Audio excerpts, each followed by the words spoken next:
Los bandidos de Río Frío, de Manuel Paino. Segunda parte. Capítulo 45.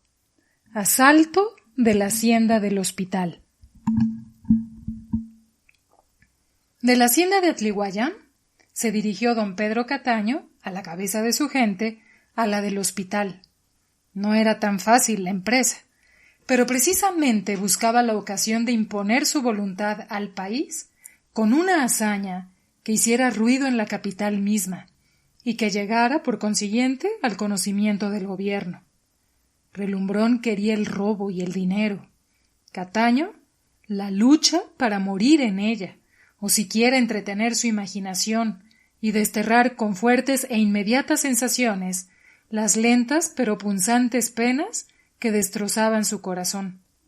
Su padre y Mariana eran los ídolos de este hombre fuerte y fiero. Qué lejos estaba de ellos. Qué esperanza tan remota de juntarse algún día en paz y en familia.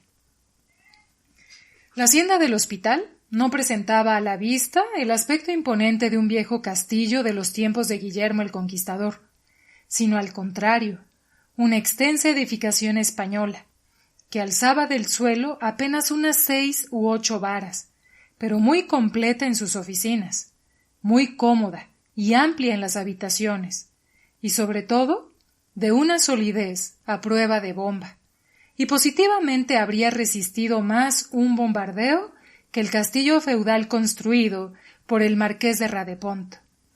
Además, la finca no pertenecía a personas tan pacíficas como Escandón y el marqués, sino por el contrario, a hombres belicosos que no se dejaban de nadie, y a los cuales era necesario tratar con todo miramiento. Mientras en época de turbaciones políticas, que aprovecha siempre el bandidaje para hacer de las suyas, la mayor parte de las fincas de la Tierra Caliente habían padecido más o menos. La del hospital había salido hasta ganando, pues su azúcar y su aguardiente se habían vendido a mejor precio, porque la carga de los Peñas nunca era detenida ni robada en el camino. Los Peñas eran dueños de la hacienda del hospital. Los Peñas eran todo lo que había que ser en México. Peña hermanos era la razón social de la casa, pero uno de ellos era licenciado, el otro propietario, casado con una rica y noble señora, otro corredor de esos que son solicitados para los grandes negocios en palacio. El mayor, general instruido y valiente, hacía de jefe de la familia, a quien los hermanos respetaban. Finos y sociables todos ellos, con maneras distinguidas, como educados en Madrid, en París y en Londres, tenían las mejores relaciones con las principales familias de la ciudad. Relumbrón se jactaba mucho de ser amigo de los Peñas, y cuando se encontraba con alguno de ellos en una reunión en el campo, donde se jugaba tresillo o albures, no se cansaba de ofrecerles dinero. Eran, en una palabra, los Peñas, hombres activos, que trabajaban en cuidar sus intereses, se daban una vida regalada, y pasaban por ser atrevidos y calaveras. Relumbrón quería parecerse a ellos y los quería imitar, sin llegarlo a conseguir. Don Pedro Cataño calculó bien su camino. Fuese a sestear al frondoso bosque de Casasano, y cuando lo consideró conveniente, volvió a ponerse en camino para caer a la hacienda del hospital a eso de las 10 de la noche. La casa y oficinas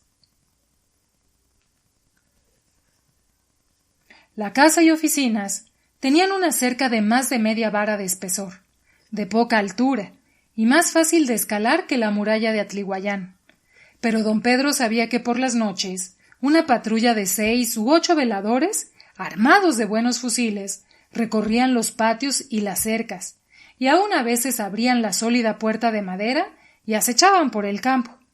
Además, 3 o 4 de los hermanos Peña vivían en la hacienda en la época de la zafra. Tenían excelentes armas francesas, y eran hombres que no se dejaban intimidar. Era necesario un asalto, y don Pedro venía decidido a intentarlo, y tenía el secreto para triunfar, aunque exponiendo su vida y la de sus muchachos. En la visita previa de inspección que hizo a la Tierra Caliente, había notado que por la parte del jardín un pedazo de la cerca se estaba cayendo, y que entre tanto se componía, se habían colocado unas piedras redondas para impedir provisionalmente el paso de animales. Sí, pues, la cerca no estaba reparada, y los vigilantes andaban por otro lado. Por allí haría su entrada. Reconoció con mucho cuidado y encontró, en efecto, la cerca en el mismo estado de deterioro. Quitando las piedras redondas, lo cual era muy fácil, se podía penetrar a caballo por entre las flores olorosas y magnolias del jardín hasta el patio principal de la hacienda. Más tardó en pensarlo que en hacerlo. Después ordenó que 6 de sus muchachos llamasen la atención por el frente, disparando sus armas y armando ruido, vocerío y gritos como si fuese mucha gente. Los veladores ocurrieron al ruido, dispararon también sus armas, y amos, operarios y criados acudieron a la defensa, al lugar del peligro. Eso precisamente quería don Pedro Cataño, y así que consideró que estaban muy empeñados en rechazar el asalto del frente, penetró por la espalda del edificio, y hollando rosas y destrozando claveles, atravesó el jardín, y él y sus muchachos, con espada en mano, hicieron una repentina irrupción en el patio principal, arrollando y dando tajos y reveses a los grupos de gente sorprendida, que no trataron de defenderse, sino de guarecerse en los almacenes, en el cuarto de Raya, en la casa de Calderas y donde podían. En medio de los gritos, de los balazos y de la confusión, los hermanos Peñas pudieron subir a la habitación, cerraron las puertas y resolvieron defenderse como Carlos XII de Suecia, hasta con las cazuelas de la cocina. Verdad es que tenían buenas escopetas y pistolas de 2 tiros, y algunos fusiles de munición, pero no estaban cargados, ni nadie dispuesto para resistir en la misma casa un asalto que no esperaban. Así, mientras buscaron el parque y cargaban las armas y disputaban entre sí la manera de defenderse, cerrando uno las puertas y abriéndolas otro, don Pedro, en su arrogante caballo, se colocó en el centro del patio y gritó con todas sus fuerzas: «A nadie se le tocará el pelo de la ropa si no hay resistencia. ¡Viva México! ¡Vivan los operarios de Tierra Caliente! ¡Viva la hacienda del hospital! ¡Vivan los hermanos Peñas! ¡Todo el mundo quieto!». Acabando para las circunstancias su inesperada proclama, se apeó del caballo. Colocó centinelas con pistola en mano en las casas de Calderas, en los almacenes y en las demás partes donde se habían refugiado, y subió precipitadamente a la habitación a donde había visto entrar a los dueños de la finca. Don Pedro obró en ese acto como un gran político.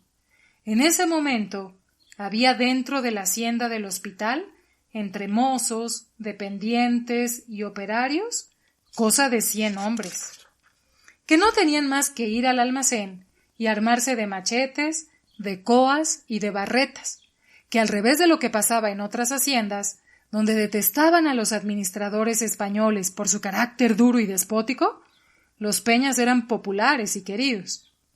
Pasada la sorpresa, bastaría una señal de los amos para que una turba cayera sobre los muchachos, y por mucho que se defendiesen, serían hechos picadillo con los machetes.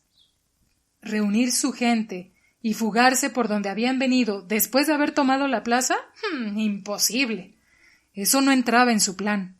Primero muerto que derrotado. Tanto más que necesitaba del ruido de una victoria para dominar la Tierra Caliente.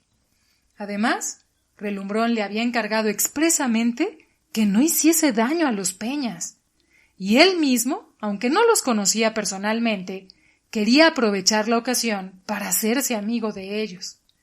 Estas consideraciones le sugirieron la proclama, que surtió el mejor efecto.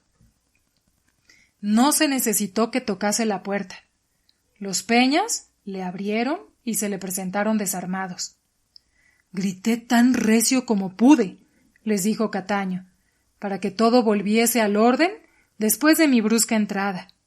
Y me alegro que me hayan escuchado desde el balcón, y la prueba de la confianza que tienen en mis palabras es que ustedes, que son hombres decididos, y que lucharían hasta morir por la defensa de sus intereses, me reciben desarmados. Haré yo lo mismo. Aquí tienen mis pistolas. Me molestan mucho, y les suplico que me las guarden. Don Pedro se quitó las pistolas y se las entregó a uno de los hermanos, que las recibió maquinalmente, pues aún no salían de la sorpresa que les había causado tanto la súbita aparición como el singular comportamiento del jefe de la banda, que se había posesionado de la hacienda. Suplico a uno de los señores Peñas, con quienes supongo hablo, que dé sus órdenes para que continúen los trabajos de la finca, y cada uno vuelva a sus ocupaciones, o al descanso. Les ruego también que dispongan que se le dé un pienso a los caballos de mis muchachos, y como sé que en esta hacienda hay víveres de sobra para un regimiento, nos bastarían unas tortas de pan, un trozo de queso y unos tragos de la holanda que produce la fábrica. En esto fueron entrando a la sala, y los Peñas, hombres de imaginación y afectos aventuras, cada vez estaban más asombrados de lo que veían, y simpatizando con sus aparecidos huéspedes, los hicieron sentar, devolviéndoles sus pistolas y colmándolo de francas atenciones. La hacienda, en efecto, entró en quietud. Cada cual siguió en sus tareas, y los muchachos de Cataño desencillaron, con su permiso, los caballos. Los colocaron en las cuadras y se diseminaron por la hacienda. Como del asalto, balazos, ruido, vocerío, no resultaron sino 3 o 4 contusos sin gravedad, pronto fraternizaron en los patios y oficinas asaltados y asaltantes, amos, criados y operarios. La época de la zafra es un continuado festín en las haciendas de tierra caliente, y la del hospital se distinguía entre todas por lo alegre y bullicioso de sus dueños. Siempre tenían algunos amigos, comían como príncipes, cenaban tarde, y permanecían en la mesa entre conversación, chanzas y bromas, hasta horas avanzadas. En esa noche estaban de visita Ambrosio Uscola y Pepe Scooby, pero con el pretexto de que estaban cansados y dormían, permanecieron en sus recámaras sin asomar las narices durante la refriega, hasta que los Peñas, con grandes risotadas, los fueron a buscar y presentándoles al temible don Pedro Cataño. En la mesa todo fue algazara, chanzas, alegría y picarescas conversaciones. Pocos momentos bastaron para que Cataño adquiriese la convicción de que los Peñas no los habían de denunciar, y éstos la certeza de que ni Cataño ni su gente les habían de hacer daño. Así, alegres, que no bebidos, se fueron todos a la cama y durmieron con absoluta tranquilidad hasta las 9 de la mañana del día siguiente. Cataño mandó ensillar y se despedían sin hablar ni una sílaba de dinero. Los Peñas, más listos que Escandón, se anticiparon, lo llevaron al escritorio y abrieron la caja. «Habrá aquí 3 o 4,000 pesos», le dijeron. «Puede usted disponer de ellos. Pero la verdad es que nos harían mucha falta para la raya. En casa, en México, podemos disponer de lo que usted quiera». Cataño había buscado en la hacienda del hospital un hecho de armas, y el escándalo consiguiente. En cuanto a dinero, le importaba poco, y no tenía mucho empeño en llenar la caja de relumbrón. Así es que les contestó: «Quería hacer conocimiento con ustedes, pero como se hace entre calaveras. La primera vez que visité la hacienda, ninguno de ustedes estaba aquí. Me recibió un dependiente. Me trató muy bien y me enseñó cuanto había que ver, y lo que me pareció más interesante fue la cerca arruinada del jardín por donde abrí un portillo, y pude penetrar con mi caballería hasta el patio, mientras defendían ustedes la entrada que sale al camino. Fortuna, que no desgracia, ha sido para nosotros, pues en adelante no necesitará entrar por el portillo, sino por la puerta, y cuando vuelva, dé con el aldabón 3 toques fuertes, se le abrirá y se le tratará a cuerpo de rey. En la Casa de México se come a la 1 en punto. El día que tenga humor de ir, tendrá su cubierto. Somos hombres solos, y como aquí no hay ceremonia. ¿Pero irá usted?, añadió Peña con marcada intención. Lo prometo a fe de hombre, le contestó Cataño, acentuando también las palabras. Y diciendo esto, prendió las espuelas al arrogante caballo que no se habían cansado de elogiar los propietarios de la hacienda del hospital, y desapareció entre una nube de polvo, seguido de sus 32 muchachos. Antes de emprenderse la expedición a la Tierra Caliente, Relumbrón y Cataño habían concertado un plan, que era el siguiente: tratar con muchas consideraciones a los propietarios si se encontraban en sus fincas, hacerles entender que tenían que dar dinero, pero no exigírselos por la fuerza, adular y proteger a los trabajadores oprimidos por el despotismo de los administradores y por las tiendas, que la mayor parte de las haciendas tenían, y donde se veían forzados a comprar con pequeños pedacitos de papel o monedas de cobre o de hoja de lata, con un sello particular, la ropa y cuanto necesitaban, a doble o triple precio del corriente, y el sábado entregarles como parte de su raya esta moneda fiduciaria. Intimidar a las autoridades, amenazándolas con la muerte si denunciaban o se atrevían a poner preso a cualquiera de los que componían la cuadrilla de los Dorados. A tratar con el mayor rigor a los administradores gachupines, quitándoles sus buenos caballos y recogiendo cuanto dinero hubiese en los escritorios y cuartos de raya, y obligándolos a que soltaran cuanto tenían escondido, bajo la pena de que si no entregaban el dinero, matarían o se llevarían los bueyes adiestrados para las delicadas labores de los campos de caña. No maltratar gravemente, ni menos matar a nadie, a no ser en legítima defensa. Ahorcar o fusilar en el acto a todo denunciante o autoridad que intentara perseguir a cualquiera de los que militaban a las órdenes de Cataño. Relumbrón conocía de vista, o era amigo de la mayor parte de los propietarios, e impuso a Cataño del capital que tenían, de algunos rasgos notables de su carácter, de las épocas en que iban a sus fincas, de las precauciones con que caminaban y de su modo de vivir en sus haciendas. En fin, de cuanto podía convenirle. Y estas noticias las confirmó Cataño en la previa visita que hemos dicho hizo, y así se explicó su comportamiento en las haciendas de Atlihuayán y el hospital. Cataño, en los primeros años de su carrera militar en la frontera del norte, trató de preferencia con familias españolas o de origen español, pues sabido es que esa parte de la República se pobló con vizcaínos, asturianos y montañeses.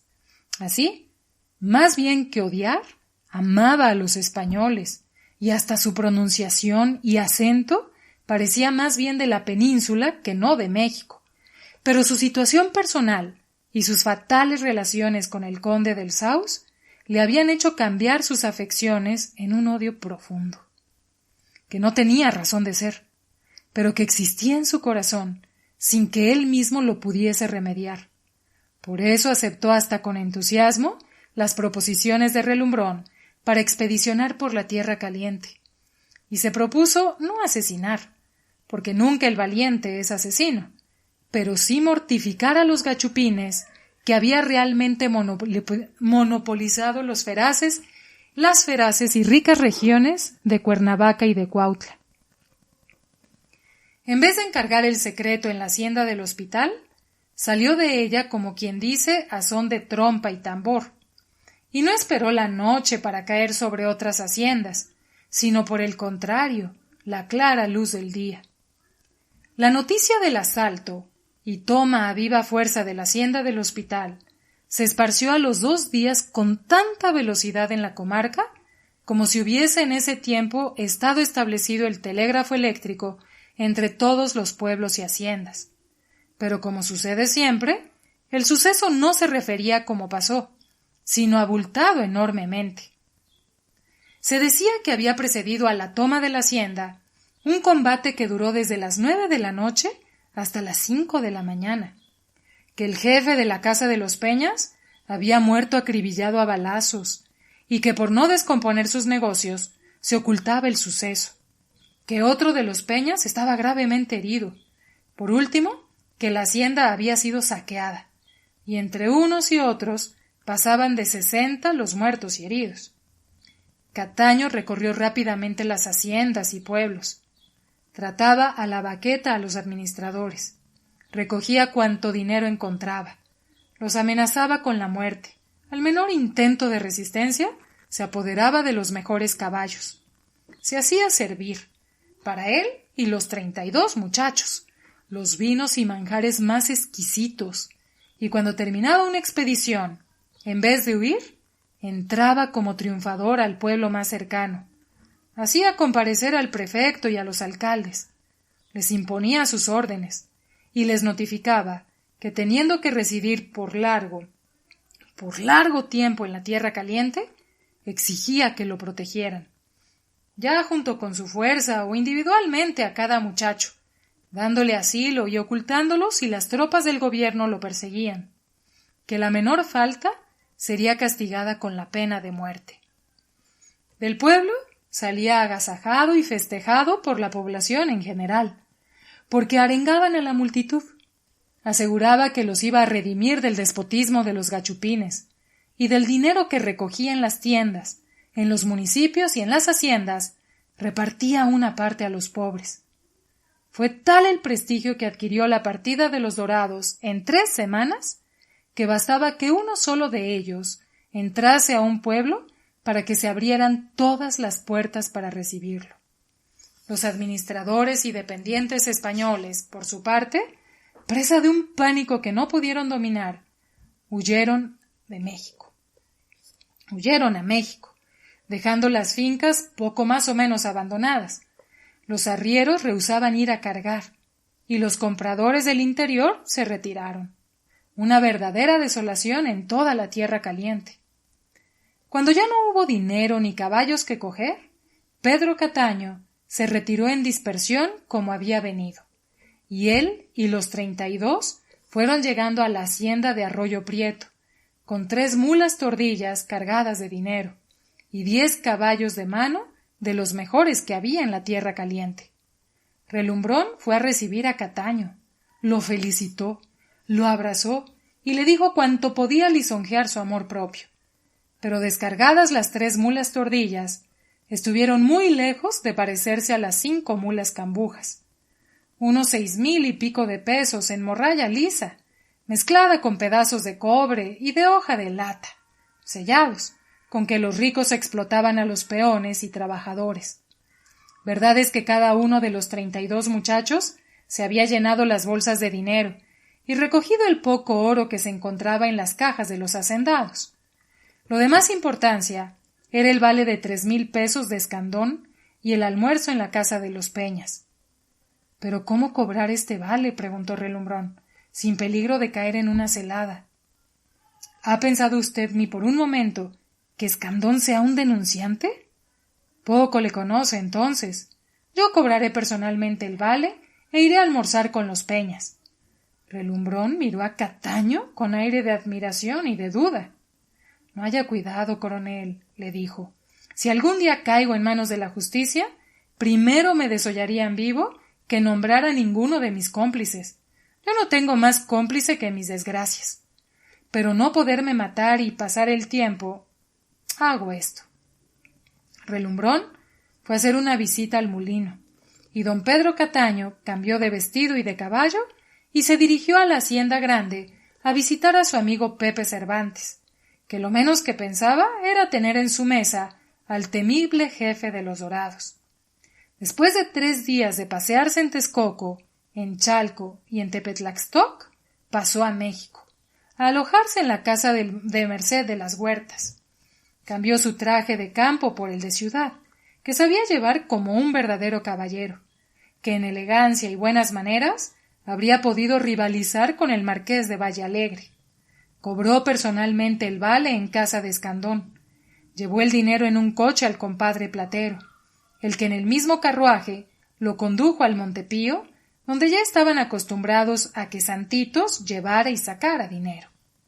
Cataño, al día siguiente, se presentó en la casa de los Peñas, a la 1 en punto de la tarde. Encontró su cubierto puesto, pues desde el día que se lo prometieron, se ponía un cubierto y un asiento en la mesa, que quedaba vacío hasta que llegase el día de ser ocupado. No se asombraron los Peñas de que don Pedro Cataño se presentase, pues bastó el poco tiempo que pasó en la hacienda para que conociesen su carácter.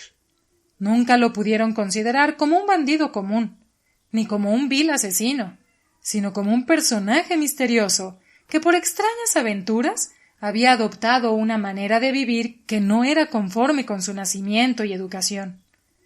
El almuerzo fue alegre y expansivo, pero por más que circuló el champaña y por más hábiles conversaciones, no pudieron adivinar ni de lejos el verdadero misterio de la vida de este capitán de bandidos.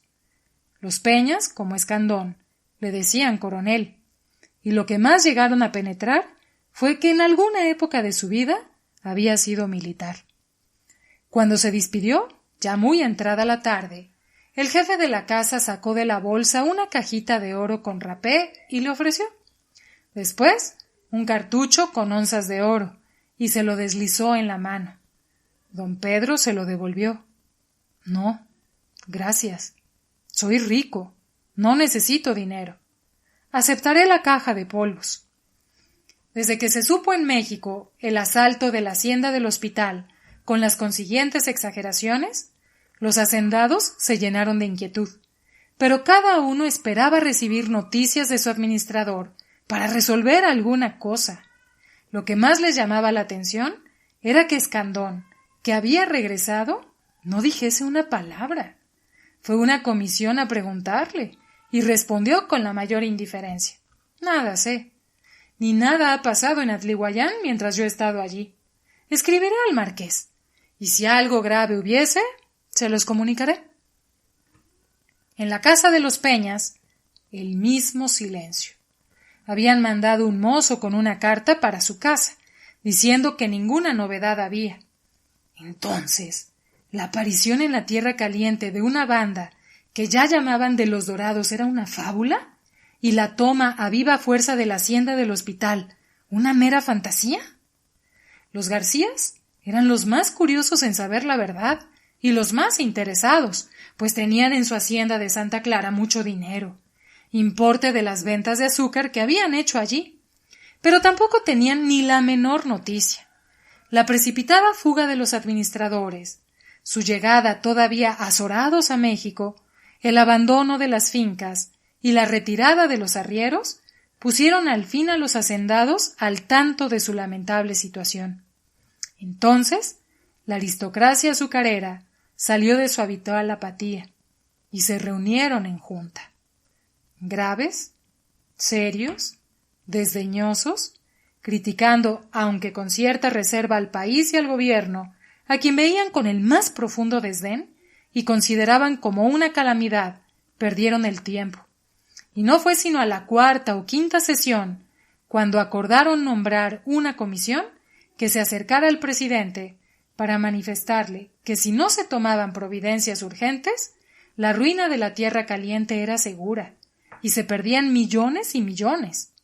Se alargaron hasta hacer un supremo esfuerzo y ofrecerle al gobierno 15 o 20,000 pesos que se les pagarían casi en el acto con los derechos que vencieran en la aduana el azúcar y el aguardiente.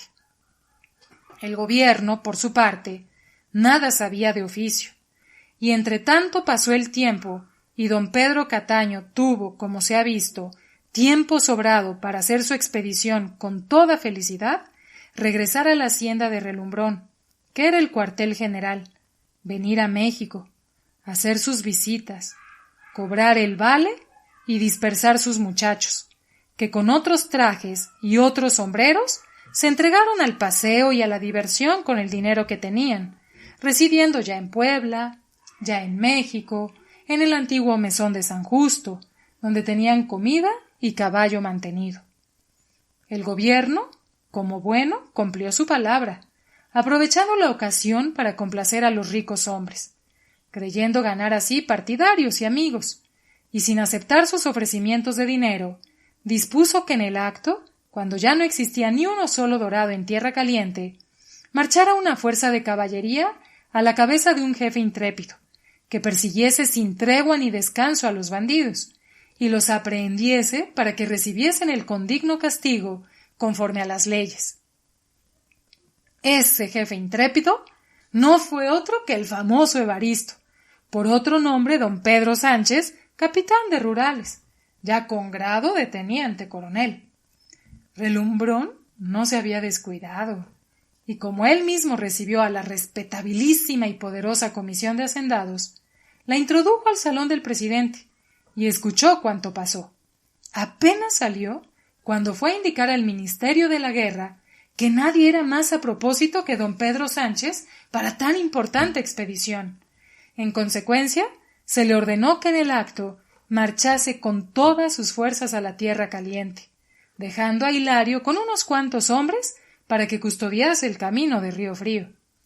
Evaristo quiso lucirse y meter la mano hasta el codo.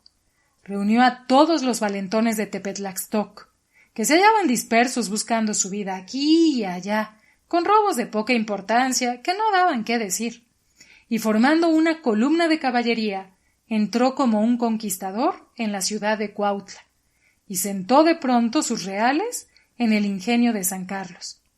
Bien sabía él que no había enemigos con quienes combatir, pero en toda la Tierra Caliente no veían más que dorados por todas partes.